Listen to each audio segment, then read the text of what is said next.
दोस्तों नमस्कार। दोस्तों आज एक बहुत बहुत ही महत्वपूर्ण विषय पर हम लोग चर्चा करने जा रहे हैं।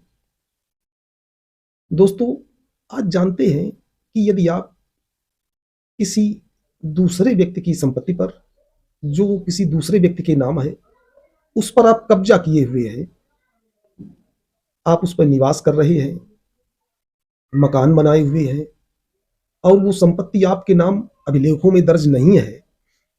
ऐसी स्थिति में ये जो उसका जो संपत्ति का असली मालिक है, अगर उस असली मालिक ने 12 वर्षों तक आपकी जो पोजीशन है उसको डिस्टर्ब नहीं किया है, कहीं कोई शिकायत दर्ज नहीं कराई है और वो जो एडवर्स पोजीशन है इसकी उसे पूरी जानकारी थी, तो दोस्तों वो संपत्ति आपकी होगी।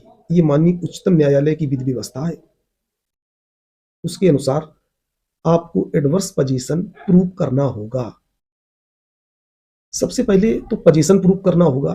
पोजीशन प्रूव करने के लिए आपका वो जो संपत्ति है, उस संपत्ति पर आपका बिजली का कनेक्शन होना चाहिए, आपका उसी पते का आधार कार्ड होना चाहिए, वहाँ जो आप वाटर टैक्स है, हाउस टैक्स है, उसकी आप रसीदें हों आपके पास और उस पते पर आपका जो पत्राचार हुआ है वो आपका प्रमाण स्वरूप होना चाहिए।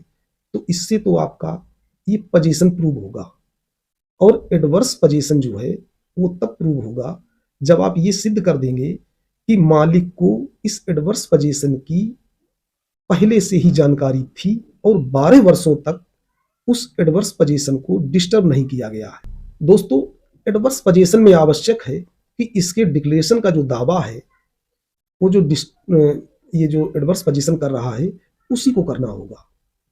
दोस्तों ये जो एडवर्स पोजीशन की विधि व्यवस्था है ये बहुत ही प्राचीन विधि व्यवस्था है। दोस्तों त्रेता युग में जब भगवान श्री राम को उनकी माता कैकेयी ने वनवास दिया था, तो उस वनवास का जो टाइम पीरियड है वो 14 वर्ष ही क्यों रखा गया?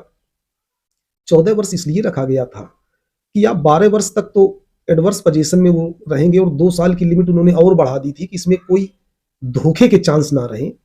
जो ये श्री राम जी हैं ये जब लौट के आए तो इस पर दावा दाखिल ना कर सकें, इसीलिए इतने लंबे समय के लिए उनको वनवास उनकी माता ने यही सोच के दिया होगा।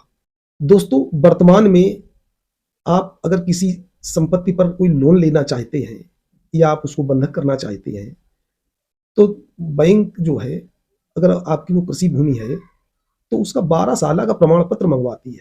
12 साल का प्रमाण पत्र मंगवाने का जो आशय है बैंक का, उसका यही होता है कि वो संपत्ति 12 वर्षों से आपके पोजीशन में है। दोस्तों इस तरीके से आप उस संपत्ति के स्वामी हो सकते हैं और इन्हीं सभी सजेशंस के साथ नमस्कार।